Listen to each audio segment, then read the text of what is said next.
Hello guys, welcome to Som classes. दोस्तों, आप सभी का यूट्यूब के नंबर 1 चैनल सोम क्लासेस में बहुत बहुत स्वागत है। दोस्तों, यदि आप क्लास 12 की विद्यार्थी हैं और आप अब एग्जामिनेशन के प्रिपरेशन में लग गए हैं, तो आज के ये जो चैप्टर वुमेन्स एजुकेशन है, ये एक्सप्लेनेशन के लिए और शॉर्ट आंसर के लिए बहुत ही शानदार चैप्टर है। तो यकीन मानिए कि जो मैं आज अर्थ इसके आपको बतलाने जा रहा हूं, अगर ये अर्थ आपने पूरी तरह समझ लिया तो आप पूरी तरह से एक्सप्लेनेशन के साथ साथ पूरे इसके शॉर्ट आंसर एकदम क्लियर कर सकते हो। तो उम्मीद करता हूं कि आप शुरू से लेकर अंत तक इस वीडियो को लगातार देखेंगे और कहीं पर भी स्किप करने की कोशिश नहीं होनी चाहिए आपकी। तो चलिए बात कर लेते हैं। ये आपके वुमेन्स एजुकेशन, जिसको लिखा किसने है? एस राधाकृष्णन जी ने। अब एस राधाकृष्णन जी के बारे में बात करें तो आप सभी जानते हो कि सर्वपल्ली राधाकृष्णन भारत के क्या थे? भारत के सेकेंड प्रेसिडेंट यानी द्वितीय राष्ट्रपति और भारत के पहले उपराष्ट्रपति थे। और इन्हीं के जन्म दिवस को हम लोग किस रूप में मनाते हैं? आप लोग किस रूप में मनाते हो? शिक्षक दिवस।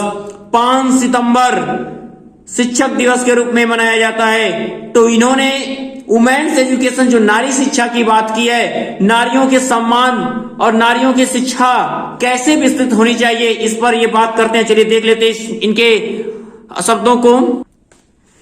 You are living in an age, आप एक ऐसे युग में रह रहे हो, आप एक ऐसे युग में रह रहे हो when जब देयर आर ग्रेट अपॉर्चुनिटीज, जब एक बहुत बड़े अवसर होते हैं फॉर वुमेन, स्त्रियों के लिए, इन सोशल वर्क, एक सामाजिक कार्यों में, पब्लिक लाइफ, दैनिक जीवन में, एंड एडमिनिस्ट्रेशन, और यहाँ पे प्रशासनिक जगहों पे। आप एक ऐसे युग में रह रहे हो जहां पर स्त्रियों को social work, public life, administration और एक दैनिक जीवन, एक जनता के सामने कोई भी वर्क करने में स्वच्छ हो, वो पूरी तरह से स्पष्ट वर्क कर सके। एडमिनिस्ट्रेशन और प्रशासनिक वर्क कार्यों में उनके बहुत ज्यादा अवसर हो गए हैं। सोसाइटी, समाज को रिक्वायर्स, समाज भी मांग करता है वुमेन ऑफ डिसिप्लिन माइंड, एक अनुशासित मस्तिष्क वाले व्यक्ति को। आज ये समाज एक अनुशासित मस्तिष्क वाली और रेस्ट्रेंड मैनर, एक संयमित व्यवहार वाले महिलाओं की मांग करता है। जो महिलाएं क्या है, एक अनुशासित मस्तिष्क की हैं और संयमित व्यवहार के हैं, उन्हीं को हर जगह वर्क, हर जगह उनको तुरंत मिल सकते हैं। और जिन महिलाओं के पास अनुशासन नहीं है, उनका तरीका यानी उनका संयम नहीं है, एक संयमित व्यवहार नहीं है, उनके लिए सोसाइटी उनको क्या करती है? निग्लेक्ट कर देती है। तो what ever line of work, जिस प्रकार का भी कार्य यू अंडरटेक, आप लेते हो, जिस भी कार्य की जिम्मेदारी आप लेते हो, you should bring to it and honest, उस कार्य को ईमानदारी, डिसिप्लिन माइंड और एक अनुशासित मस्तिष्क के साथ करना चाहिए। जिस भी कार्य को आप करना चाहते हो उसे एक ईमानदारी और अनुशासित मस्तिष्क के साथ करना चाहिए। You will then succeed, और तभी आप सफल होगे, and have the joy of your work, और अपने काम का आनंद ले सकते हो। यदि आपके पास अनुशासन नहीं है, आपके पास ईमानदारी नहीं है, तो आप कितने दिन टिक सकते हो ये आप खुद सोच सकते हो। तो हर काम के प्रति आपकी ईमानदारी और एक अनुशासन होना चाहिए, चाहे आप किसी भी स्तर पे हो। अनुशासन बहुत जरूरी होता है। आप पढ़ते हो कि स्कूलों में अक्सर ये चीजें लिखा होता है कि अनुशासन ही व्यक्ति को महान बनाता है। तो जितना संयमित व्यवहार हमारा होगा उतना ही हमें लोग अच्छा कहेंगे। आप लाख अच्छे हो, अगर व्यवहार आपका संयमित नहीं है तो आप कभी अच्छे नहीं हो सकते। एक्चुअली इन आवर कंट्री, सचमुच में हमारे देश में एजुकेशन, शिक्षा, सो फार एज गर्ल्स, जहां तक स्त्री शिक्षा की कॉन्सर्न संबंध है, अब वास्तव में हमारे देश में जहां पे एक नारी शिक्षा का संबंध है, तो is not wide spread enough, वो काफी विस्तृत नहीं है। नारी शिक्षा का विस्तार काफी दूर तक नहीं है। आज 12वीं, आज ग्रेजुएशन करने के बाद क्या कितनी स्त्रियां आपको आपके एमबीए के, एमसीए के क्लासेज में दिख जाती हैं? वहां पर जहां तक 11th लेवल तक आप देखते हो लड़कियों की संख्या लड़कों की अपेक्षा दोगुनी होती है। वो क्यों हाई लेवल पे जब जाते हैं, तो क्यों एमबीए, एमसीए जैसे जगहों पे या आईआईटी जैसे जगहों पे, डॉक्टर जैसे जगहों पे क्यों स्त्रियों की संख्या कम हो जाती है? इसके क्या रीजन है? क्योंकि वो उनकी शिक्षा को आज रोका जा रहा है, बाधा जा रहा है, उन्हें आजादी उनको पूरी तरह छीना जा रहा है। तो आज वो मजबूर है, तो उनकी शिक्षा क्या है? ज्यादा विस्तृत नहीं है। सो एवरी इंस्टीट्यूशन, इसलिए वो प्रत्येक संस्थान विच कंट्रीब्यूट, जो योगदान देते हैं to the education of girls, एक नारी शिक्षा को, इसलिए वे प्रत्येक संस्थाएं जो नारी यानी स्त्री शिक्षा में योगदान करते हैं, इज वर्दी, वो योग्य है आप रिकॉग्निशन, अपनी पहचान पाने, एंड इंकरेजमेंट, और प्रोत्साहन पाने की। उन संस्थानों को अपनी पहचान और प्रोत्साहन पाने का पूरा हक है कि उन्हें और बढ़ावा मिलना चाहिए जो उनके लिए वर्क कर रहा है। बट आई एम एनेक्सियस, लेकिन मैं तो चिंतित हूं, दैट की दी काइंड ऑफ एजुकेशन, जिस प्रकार की शिक्षा दैट इज इम्पार्टेड, अभी दी जा रही है, must not only be broad, वो केवल विस्तृत ही नहीं, लेकिन मुझे तो यही चिंता है। हमारे सर्वपल्ली राधाकृष्णन जी अपनी चिंता को व्यक्त कर रहे हैं, कह रहे हैं कि जिस प्रकार की भी शिक्षा हमें दी जा रही है, नॉट ओनली बी ब्रॉड, वो केवल विस्तृत ही नहीं होनी चाहिए, बट शुड ऑल्सो बी, बल्कि गहरी होनी चाहिए। कहने का अर्थ यहाँ कितना बड़ा है, कहना चाह रहे हैं कि हमें केवल ज्ञान लेना, केवल डिग्री ले लेने से आप शिक्षित नहीं हो, आपके पास आपका मैनर होना चाहिए, आप डिसिप्लिन माइंड वाले हो, आप रेस्टोरेंट मैनर वाले हो, यानी पूरी तरह हर एक चीज की गहराई हो। समाज के जिस व्यक्ति के अंदर समाज के साथ चलने, समाज में उठने बैठने और कि ये तरीके अगर मालूम हो जाएं, वो व्यक्ति अवश्य अपने आप में एक शिक्षित और महान व्यक्ति कहलाता है। उसके लिए हर जगह अपने स्थान के लिए बनी होती है। तो we are lacking in depth, और हमारे अंदर तो गहराइयों की कमी है। We are lacking in depth, हमारे अंदर तो क्या है, गहराइयों की कमी है। हम गहराई तक सोचते ही नहीं है, बस ये सोचते हैं जो हम कर रहे हैं वो बेस्ट है, बस ये आप लोग सीख लियो, आई एम द बेस्ट, मैं ही अच्छा हूं। तो ये हो ही नहीं सकता। क्यों? क्योंकि आपके अंदर इसका मतलब गहराई है ही नहीं, तो ही आपको लग रहे हो कि you are the best. So we may become learned, हम चाहे ज्ञानी हो जाएं एंड स्किल, कितने भी कुशल हो जाएं, हम चाहे कितने भी ज्ञानी और कुशल हो जाएं, बट लेकिन इफ यदि we do not have some kind of purpose, लेकिन यदि हमारे पास किसी प्रकार का उद्देश्य नहीं है, ध्यान दीजिएगा इस बात को कि हम चाहे कितने भी ज्ञानी और योग्य क्यों ना हो जाएं, बट लेकिन if we do not have, यदि हम नहीं रखते हैं सम काइंड ऑफ पर्पज, किसी एक प्रकार का उद्देश्य इन आवर लाइफ, अपने जीवन में यदि कोई भी एक निश्चित उद्देश्य हम अपने जीवन में नहीं रखते हैं, तो आवर लाइफ देमसेल्फ, तो हमारा जीवन अब खुद में ही बिकम ब्लाइंड, अंधा हो जाता है। हम अंधे हैं, क्यों? क्योंकि हमने कोई एम नहीं बनाया, हमने कोई लक्ष्य नहीं बनाया, हम तो बस दूसरों में लगे रहे। तो इसलिए आपके पास अपना एक निश्चित एम होना चाहिए, आपका एक निश्चित लक्ष्य होना चाहिए। ब्लंडरिंग एंड बीटर, वह क्या है, पूरी तरह कड़वाहट भरा और पूरा बोझ से भरा होगा। द गीता सेज, गीता में कहा गया है, गीता कहती है कि व्यवस्त्मिका बुद्धिर एकः, व्यवस्त्मिका बुद्धिर एकः, यानी कि सभी चीजों के लिए बुद्धि क्या होती है, एक ही होती है। ऐसा नहीं है कि आप कहते हो सर वो बच्चा कमजोर है, वो बच्चा अधिक है, वो बहुत अच्छा तेज है पढ़ने में, कोई तेज नहीं है। सबको भगवान ने जितने ग्राम का माइंड दिया उतना ही दिया है। ये नहीं कि किसी को 100 ग्राम का, किसी को 1 केजी का माइंड दे दिया। तो सभी के पास सोचने विचारने की जो बुद्धि है वो एक ही है। बस ये होता है कि कौन व्यक्ति अपनी बुद्धि को किस प्रकार और कहां और कैसे यूज करता है, ये सब चीजें डिपेंड करती हैं। लक्ष्य हमारा वहीं पर भटक जाता है जब हम अपनी सही लाइनों को, जिस दिन हम अपनी सही प्रक्रिया जो होती है, सही प्रक्रिया से जिस दिन हम अपना रास्ता मोड़ते हैं, उस दिन चीजें फिर क्या होती हैं, गलत होनी शुरू हो जाती हैं। तो इसलिए आप अपने सोच, अपने लक्ष्य को पाने के लिए अपने पूरे संयमित व्यवहार के साथ आगे बढ़ो, हमेशा आपका लक्ष्य अडिग रहेगा। आज नहीं तो कल आप उसको पाके रहोगे, इतना कन्फर्म है। तो for a truly cultured mind, एक सुसंस्कृत मस्तिष्क वाले व्यक्ति के लिए, यानी ऐसा व्यक्ति जिसका मस्तिष्क पूरी तरह संस्कारों से भरा हुआ है, जो संस्कारों से परिपूर्ण है, there is a single mindedness, उसके अंदर एकाग्रित बुद्धि होती है, एकाग्रित बुद्धि होती है, एंड डेडिकेशन, और समर्पण होता है टू सिंगल पर्पज, एक सिंगल उद्देश्य के प्रति।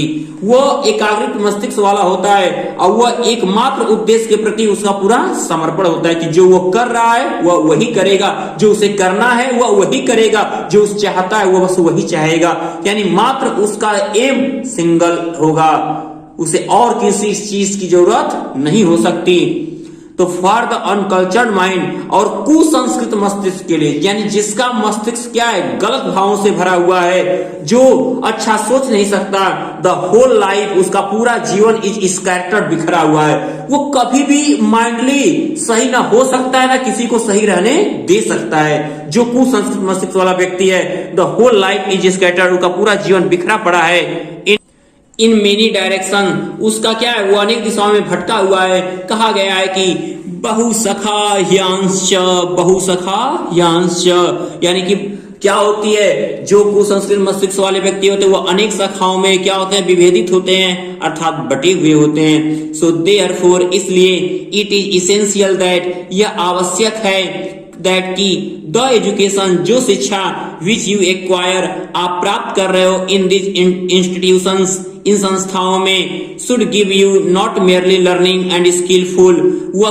केवल एक ज्ञान परक और योग्यता परक ही नहीं दी जानी चाहिए, but Indo you with a definite purpose in life, बल्कि जीवन में एक निश्चित उद्देश्य के प्रति दी जानी चाहिए। यानी जिस प्रकार की भी शिक्षा आपके संस्थाओं द्वारा आपको दी जा रही है, वो केवल ज्ञान बढ़ाने और योग्य बनाने के लिए नहीं, बल्कि एक जीवन में एक उद्देश्य बनाने के लिए भी होनी चाहिए। बहुत बड़ी बात आपको समझा रहे हैं। आज ऐसे ही नहीं इनका सम्मान बढ़ा है, जब इनको इनकी चीजें हम लोग पढ़ते हैं, वास्तव में खुद पे शिक्षक होने का गर्व महसूस होता है कि हाँ, वास्तव में हम लोगों के ग्रुप में कोई ऐसा भी महान शिक्षक था जो हमें इतनी अच्छी बातें बता के गया। What that purpose, जो जैसा भी उद्देश्य है, you have to define for yourself, वो आपके खुद का होना चाहिए।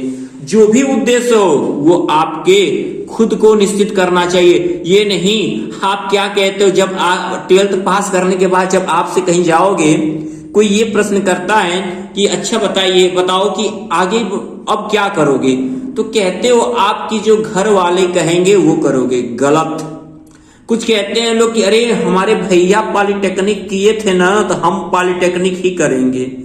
तो इसका क्या मतलब, भैया का माइंड अगर क्या था, चीजों को बनाने में, सही करने में था, और आपका माइंड जबरदस्ती पॉलिटेक्निक करके क्या करेंगे।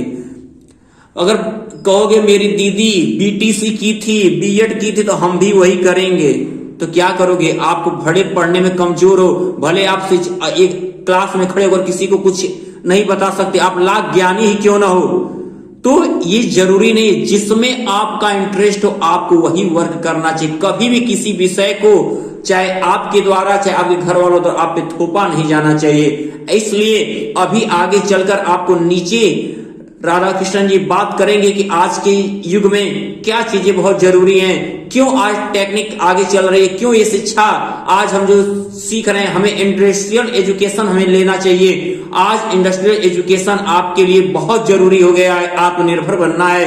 आप ये नहीं कि हमारे प्रधानमंत्री जी कह रहे हैं तो आत्मनिर्भर हम बने, ऐसा नहीं। आप अपने खुद के कुछ योग्यता रखिए अपने पास, जो आपको खुद पे सेल्फ डिपेंडेंस करे। तो देखिए बात कर लेते हैं आगे हम कि इट इज सेड, ऐसा कहा गया है दैट की विद्या गिव्स यू विवेक, विद्या आपको विवेक देती है। अब विमर्श रूपी विद्या gives you a sense of what is right, और विमर्श रूपी विद्या आपको क्या है, क्या चीजें सही है यह चीज बताती है। एंड हेल्प्स यू, और आपकी मदद करती है to avoid what is wrong, गलत चीजों से। और विमर्श रूपी विद्या आपको बताती है कि क्या चीज सही है और आपको उन गलत चीजों से क्या करती है, दूर रखती है। यू मस्ट ट्राई देयरफॉर, इसलिए आपको कोशिश करनी चाहिए टू फाइंड आउट, पता लगाने की कि what is required of you. कि देखिए बहुत बड़ी बात, इस लाइन को एकदम अपने माइंड में एकदम बैठा लीजिएगा, क्योंकि 12वीं के बाद आपको अपना एम बनाना है और आपका एम ही आपका फ्यूचर है। तो यू मस्ट ट्राई देयरफॉर, इसलिए आपको कोशिश करनी चाहिए टू फाइंड आउट, यह पता लगाने की कि व्हाट इज रिक्वायर्ड, कि क्या मांग करता है आपसे इन दिस जनरेशन, यह पीढ़ी, कि ये जनरेशन जो चल रही है आज ये क्या मांग करती है। क्या वर्षों से हमने अभी नाम लिया पॉलिटेक्निक और आईटीआई ऐसे चीजों की, क्या वर्षों से चला आ रहा ये पॉलिटेक्निक और आईटीआई जैसे ट्रेड, क्या आज इसकी डिमांड वैसे ही है जैसा पूर्व में रहा करती थी। अगर ऐसा होता तो आज इतने हमारे स्टूडेंट आज आईटीआई और पॉलिटेक्निक करके बैठे हैं, क्यों उनको आज रोजगार नहीं मिल रहा, क्यों वो घर पे बैठे हुए हैं। तो आज की पीढ़ी क्या मांग करे, आज डिमांड किस चीज का, 4 साल बाद किस चीज का डिमांड ज्यादा होगा। हमें ऐसे कोर्सेज अपनाने चाहिए, हमें ऐसी पढ़ाई करनी चाहिए। दुनिया बहुत लोगों ने बीए करके रख लिया, बहुत लोगों ने बीएससी करके रख लिया, बहुत लोगों ने बीबीए बीकॉम, बहुत सारे ऐसे कोर्सेज हैं जिन्होंने करके बैठे, लेकिन उसका अर्थ क्या है कोई बता नहीं सकता, किसी को आप समझा भी नहीं सकते हो, क्योंकि उसको खुद वो भटका हुआ है, वो अपने कोर्स के प्रति भटका हुआ, वो जान ही नहीं रहा कि हम कर क्या सकते हैं। अपने लाइफ को वो आगे ले तो जा रहा है लेकिन भटका हुआ है वो, क्योंकि उसका एम नहीं है। एम को पूरा करना है तो घर का सपोर्ट नहीं है उसके पास, किसी के पास पैसा नहीं है, तो ये सब चीजें आपके एम में बाधक होती हैं। तो इसके लिए जरूरी है कि आप अपने रुचि के अनुसार जितना कर सकते हो, जितना सक्षम हो सकते हो उतना करके दिखाओ, फिर आप अपना खुद के लिए एबल होगे, ये तो आप पे ही खुद निर्भर करेगा। तो आपको कैसा उद्देश्य बनाना चाहिए कि जो आज की पीढ़ी आपसे मांग करती है, पर्पज, एक ऐसा उद्देश्य विच हेल्ड गुड सेंचुरी एगो। ये ध्यान दीजिएगा, फिर मेरी बात जो मैं अभी आपको व्याख्यात कर रहा था बच्चों, वही बात देखिए आपकी इस किताब में आगे यहां पर लिखा हुआ है कि पर्पज, एक उद्देश्य, विच हेल्ड, जो रहा हो, गुड अच्छा सेंचुरी जेगो, शताब्दियों पहले बहुत अच्छा रहा हो, may not hold good today, जरूरी नहीं कि वो आज भी अच्छा, इन व्यू ऑफ रैपिडली, इस लगातार चेंजिंग बदलते हुए कंडीशन परिस्थितियों में आवर कंट्री, हमारे देश के, एंड ऑफ द संसार के। यानी कहना क्या चाहते हैं हमारे राधा कृष्णन जी, कह रहे हैं कि जो भी उद्देश्य जो शताब्दियों से, बहुत सालों से बहुत अच्छा रहा हो, जरूरी नहीं है कि वो आज के इस संसार के और हमारे देश के लगातार बदलते परिवेश में आज भी वो अच्छे हों, जरूरी नहीं है। अगर ऐसा होता तो पहले ग्रेजुएशन पे अध्यापक बन जाना और आज इतनी डिग्री लेके अपने आप को पास होके भी अध्यापक की लाइन में खड़े होकर वेट करना, ये कितनी बड़ी बात है। आज क्या महत्व रह गया है, तो यही है कि महत्व उतना ही है कि आप हर व्यक्ति अब जनरेशन को देख करके आगे चलकर क्या होगा, निजीकरण जिस तरीके से आगे बढ़ रहा है, तो आप हर व्यक्ति, हम लोगों ने क्या किया, हम लोगों ने प्रिपरेशन तैयारी गवर्नमेंटेड के लिए किया, लेकिन आज अब बच्चे अपने मन में क्या पाले कि अरे गवर्नमेंटेड अगर हर चीजें हट जाएंगे तो क्या होगा। तो आगे यानी आप खुद पे ऐसा डिपेंड रहो कि अगर गवर्नमेंटेड हो या ना हो, प्राइवेट में ही कोई अच्छा वर्क कर लो, ऐसा आपका एम बना लो। आज आपके फ्यूचर यही कहता है कि आपको ऐसा एम रखना होगा, गवर्नमेंटेड अपने माइंड से हटा कि वो तो होगा या नहीं होगा, ये बात की बात है, लेकिन जिस तरीके से आप प्राइवेटाइजेशन हो रहा है, आप अभी से अपना एम चूज कर सकते हो। तो एवरी टाइम, प्रत्येक समय, वी स्टार्ट, हम शुरू करते हैं, वी यूज आवर हेमेंस, अपने मंत्रों को एंड और खत्म करते हैं। जब कभी भी हम अपना कोई शुभ काम करते हैं तो हम हमेशा शुरुआत करते हैं एंड विथ सेइंग, यह कहते हुए शांति शांति शांति। जब हम कोई अपनी अच्छी शुरुआत करते हैं, शुभ कार्य करते हैं, तो हम यह कहते हुए क्या करते हैं, समाप्ति करते हैं कि शांति शांति, यानी हर जगह अब शांति हो जाए, चाहे वो हमारे व्यापार में हो, हमारे घर में हो, हमारे चारों तरफ के वातावरण में हो, हमें हर जगह शांति मिले।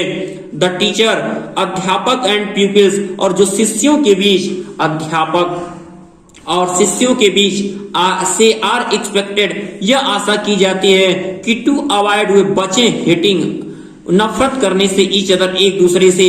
अध्यापक और शिष्यों से यही आशा की जाती है कि वो एक दूसरे से नफरत करने से बचें। क्यों किसी अध्यापक को शिष्य से नफरत नहीं करना चाहिए और किसी शिष्य को अध्यापक से नफरत नहीं करना चाहिए? एक बात ये याद रखिएगा, यदि आप ही को हम ले लें, यदि आप हमसे नफरत करते हो तो क्या होगे, आप जो पढ़ाई कर रहे हो, हमसे जो आप पढ़ रहे हो, आपका उसमें मन नहीं लगेगा, आप उसको निगलेक्ट करते जाओगे। क्यों? क्योंकि आपके मन में मेरे प्रति गलत चीजें हैं। और यदि मैं आपके प्रति गलत भावनाएं रखता हूं, यदि आपको मैं बुरा मानता हूं, तो आप मेरे सामने बैठे रहोगे, मैं आपको सही तरीके से नहीं समझा पाऊंगा।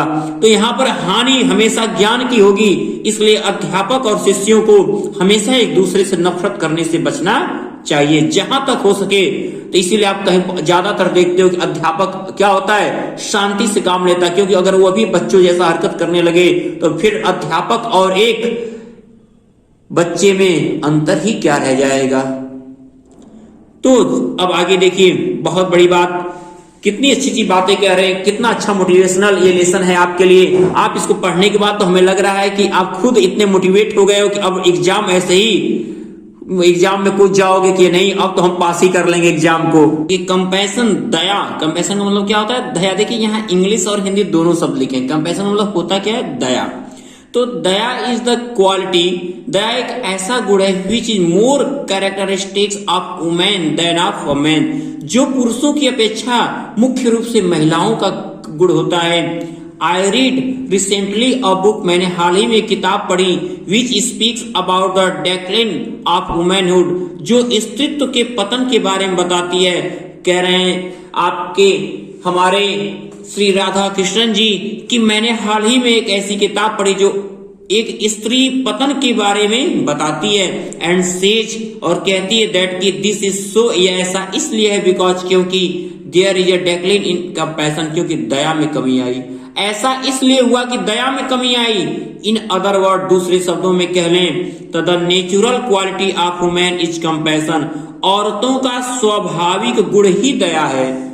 यानी कि कहना क्या चाह रहे हैं कि कह रहे हैं कि दूसरे शब्दों में आप अपनी भाषा में समझ लीजिए कि जो औरतों का मुख्य गुण होता है वो दया ही होता है। आज सबसे बड़ी दया यानी एक ममता रूपी दया किसके रूप में होती है? कहाँ पे होती है? हमारी माँ के पास होती है। और ऐसी दया हम कितना, देखिए आप इसमें जो पुरुष वर्ग होगा यदि महिलाओं को गलत समझता, भले चाहे जो व्यक्ति जैसा हो, जहां पे हो, हर व्यक्ति ऐसा नहीं हो सकता।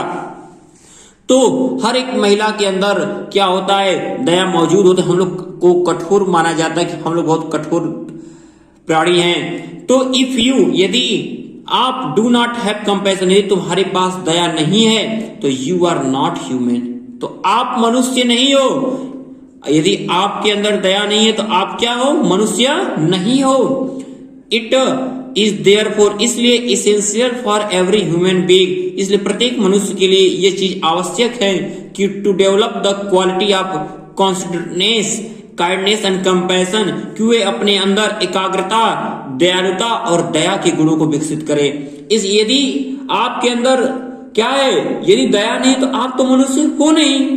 इसीलिए यह प्रत्येक मनुष्य जात के लिए जरूरी है कि वो अपने अंदर क्या, कॉन्सिडरेटनेस और काइंडनेस एंड कंपैशन, वो अपने अंदर एकाग्रता, दयालुता और दया की बुद्धि को विकसित करें। विदाउट दिस क्वालिटीज, बिना इन गुणों की, we are only human animal. Human animal लिखा यहाँ पे नर पशु। हम क्या है? हम केवल एक नर पशु हैं, नॉट मोर देन दैट, इससे ज्यादा कुछ हो ही नहीं सकते।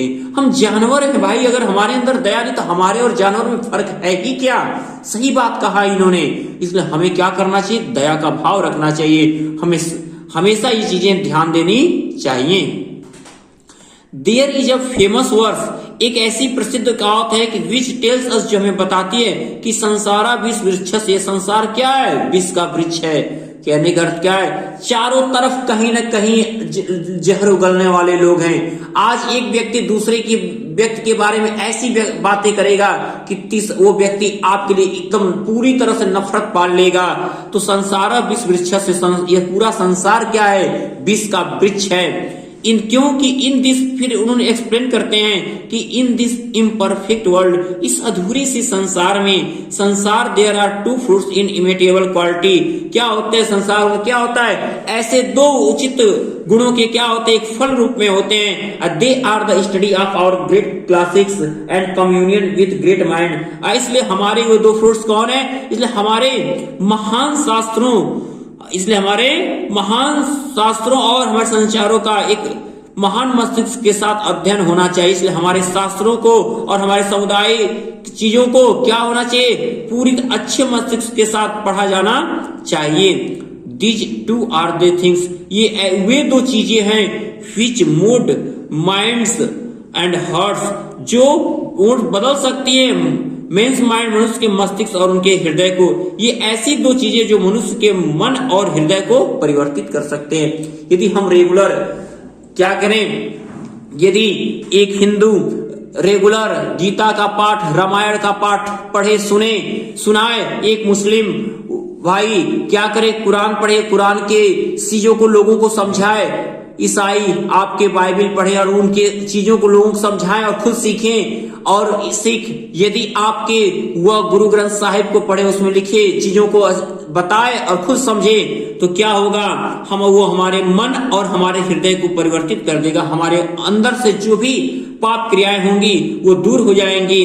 तो कह रहे हैं कि एम एनेक्सियस, मैं तो चिंतित हूं, मुझे तो यही दुख है दैट कि आवर ग्रेट क्लासिक्स, हमारे महान शास्त्रों को शुड बी स्टडी, अब पढ़ा जाना चाहिए। The classics of all countries, उन सभी देशों के, वी आर द इनहेरिट, जिसके हम उत्तराधिकारी रहे। हमें अपने सभी महान शास्त्रों और उन सभी शास्त्रों को पढ़ा जाना चाहिए जिनके हम उत्तराधिकारी हैं। यानी जो चीजें हमारे लिए बनाई गई, हमारे हर एक शास्त्र पढ़े जाने चाहिए।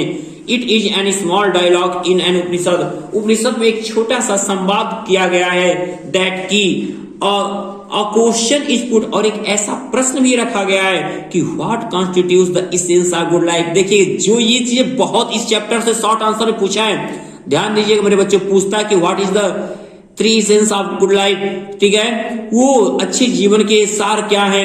तो what constitutes the essence of good life, एक अच्छे जीवन का सार बिंदु क्या है, यानी उसका विस्तार क्या, कैसे हम एक अच्छा जीवन व्यतीत कर सकते हैं, कैसे हमारा जीवन सुखमय होता है।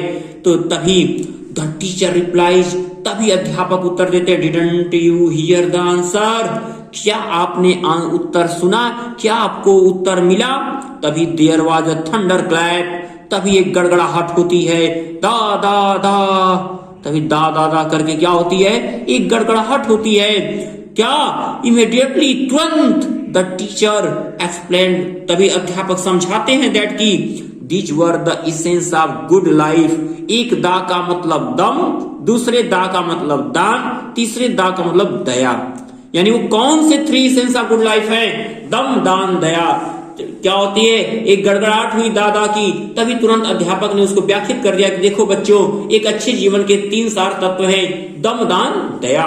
अब दम को एक्सप्लेन करते हैं कि they constitutes the essential of good life, यही अच्छे जीवन के सार तत्व हैं। You must have dama of self control, आपके पास एक आत्मनियंत्रण होना चाहिए। दम अर्थात, दम का अर्थ किससे लिया, सेल्फ कंट्रोल से, आत्मनियंत्रण, restrained, which is the mark of human being, यानी आपके अंदर खुद एक संयम होना चाहिए। एक संयम, दम का अर्थ है संयम से, अपने आप पे काबू रख पाने से है, तो आपके अंदर ये संयम की चीजें होनी चाहिए। विच is the mark of human being, जो एक मनुष्य की छाप होती है। इन द रामायण, देखिए रामायण की चर्चा, अब लॉकडाउन में आप लोगों ने बहुत रामायण देखा है ना, तो अब देखिए यहाँ तो वो चीजें अब समझ ही जाओगे कि क्या चीजें हैं क्या चीजें नहीं हैं। इन द रामायण, रामायण में वेन लक्ष्मण, जब Lakshman sets out of the for the forest, जब लक्ष्मण जंगल के लिए जा रहे होते हैं, तो हिज मदर, तो उनकी माँ टेल्स हिम, उनकी माँ उनसे बताती हैं कि लुक, देखना अपान राम, राम को एज योर फादर दशरथ, तुम अपने बड़े भाई राम को अपने पिता दशरथ के रूप में देखना। Look upon Sita, look upon Sita, और सीता को देखना एज माई सेल्फ, मेरे रूप में, यानी कि एज योर मदर, अपनी माँ के रूप में। और तुम सीता को अपनी माँ के रूप में देखना, यानी अपनी भाभी सीता को किस रूप में, अपनी माँ के रूप में देखना। लुक अपॉन द फॉरेस्ट, और जंगल को देखना एज अयोध्या, एक अपने राज्य, अपने घर अयोध्या के रूप में जंगल को जानना कि यही तुम्हारा अयोध्या है, इस रूप में देखना। लक्ष्मण को समझाती है उनकी माँ कि फिर कहते गो माय डियर, अब जाओ मेरे प्रिय पुत्र। अब मैं आपसे कुछ 2 चीजें पूछ रहा हूं, जिनको उत्तर आ रहा होगा तुरंत कमेंट बॉक्स में कमेंट करके वो आंसर जरूर बता देंगे। मैं देखूंगा कितने विद्यार्थियों ने इसका सही जवाब दिया है। तो सबसे पहले कौन देता है, मैं ये देखूंगा। अब मैं आपसे ये प्रश्न करता हूं, बताइए लक्ष्मण की मां का क्या नाम था, और लक्ष्मण अपने चारों भाइयों में किस नंबर पे थे, और किसके कारण राम और लक्ष्मण को वनवास जाना पड़ा। ये 3 क्वेश्चन के जवाब जल्द से जल्द बहुत तेजी के साथ आप लोग कमेंट बॉक्स में कमेंट करिए। मैं अभी देख रहा हूं कि किनके कमेंट आ रहे हैं। There are ever so many thrilling stories ऐसी बहुत सी रोमांचक कहानियां हैं इन आवर क्लासिक, हमारे धर्म ग्रंथों में, हमारे शास्त्रों में ऐसी बहुत सी रोमांचकारी कहानियां हैं which will instil into us great moral strength, जो हमें बहुत ही महान नैतिक शक्ति प्रदान करती है। Which will lay down for us, जो हमारे लिए हम रहेंगी। The lines on which we have to conduct our self, और ये पंक्तियां हमारे आचरण को क्या करते हैं, सुधारने देंगी। ये पंक्तियां क्या करेंगी, हमारे आचरण को सुधार देंगी। गिव अस गुड ओमेन, कहते हैं कौन, हमारे प्रिय राधा कृष्ण जी कि गिव अस गुड वुमेन, हमारे पास अच्छी अगर औरतें हो, यदि हमारे देश में अच्छी औरतों की संख्या अधिक हो, यदि कहते हैं यदि आप हमें अच्छी औरतें दीजिए, we will have a great civilisation, हम एक अच्छी सभ्यता देंगे।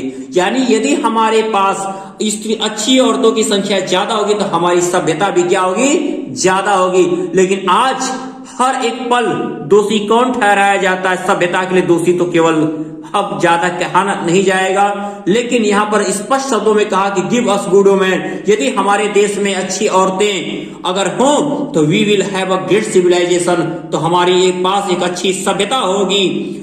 Give us a good mother, हमें एक अच्छी माँ दीजिए, हमारे पास यदि एक अच्छी माँ होगी तो we will have a great nation, तो हमारा राष्ट्र भी क्या होगा, बहुत महान राष्ट्र होगा। क्योंकि एक अच्छी माँ एक अच्छे संस्कार दे सकती है, और अच्छे संस्कार वाला व्यक्ति संयमता के साथ आगे जरूर बढ़ेगा। तो ये बातें कौन बता रहा है, आप बार बार मैं कह रहा हूं, इनको तो आप भूल ही न सकेंगे। कौन, आपके भारत के द्वितीय राष्ट्रपति और भारत के प्रथम उपराष्ट्रपति सर्वपल्ली डॉक्टर राधाकृष्णन जी।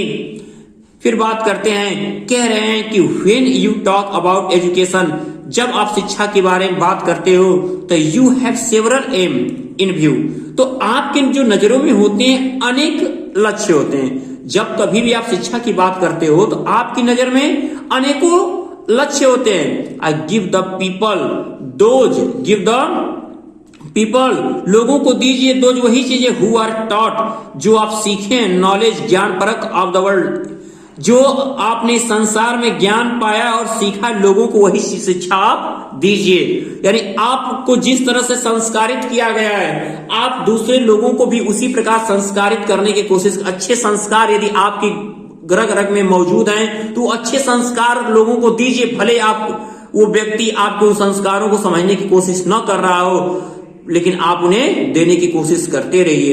इन विच, जिससे दे लिव, वे रहते हैं, science history and geography enable you get that knowledge, और आजकल आप विज्ञान इतिहास भूगोल के बारे में जहां आप रह रहे हैं वहां पे विज्ञान इतिहास भूगोल enable you to get the knowledge, आपके पास बहुत इसका ज्ञान मौजूद है। You also train the people, और आपको प्रशिक्षित करना होगा द पीपल, लोगों को, टू एक्वायर, प्राप्त करने के लिए आपको सभी लोगों को यह चीज बतानी पड़ेगी। जो व्यक्ति इन चीजों से अनजान है, सुनिएगा ये बहुत बड़ी बात, यहाँ पे ये लाइन मैं तो जो भी मिलता उन्हें सिखाने की लगातार कोशिश करता हूं, लेकिन कुछ लोग अपने थोड़े स्वार्थ के लिए बच्चों के भविष्य के साथ खेल कर जाते हैं, सही शिक्षा सही उद्देश्य बनाने के लिए उनको नहीं कह पाते हैं। ये चीजें देखिए यहाँ पर स्पष्ट किया है वुमेन्स एजुकेशन के ही दौर में। तो ये चीज केवल स्त्रियों के लिए ही नहीं, स्त्रियों को तो इतना अच्छा बढ़ावा देना है कि अगर एक स्त्री भी, एक भी यहाँ मेरी पढ़ने वाली स्टूडेंट इस चीज को सीख ले तो उसका 12 के बाद जो एम होगा वो परफेक्ट होगा, और 12वीं के कुछ ही पलों के बाद वो अपने आप को परफेक्ट बना सकती है, यदि इनके द्वारा बताए गए इन चीज को अपने अंदर वो बैठा ले। तो क्या उन्होंने कहा कि you also train the people to acquire, आप लोगों को प्रशिक्षित करिए सम टेक्निकल स्किल, कुछ तकनीकी शिक्षा लेने के लिए आप लोगों को कुछ तकनीकी शिक्षा के लिए प्रेरित करिए, प्राप्त करने के लिए, बाय विच, जिसके द्वारा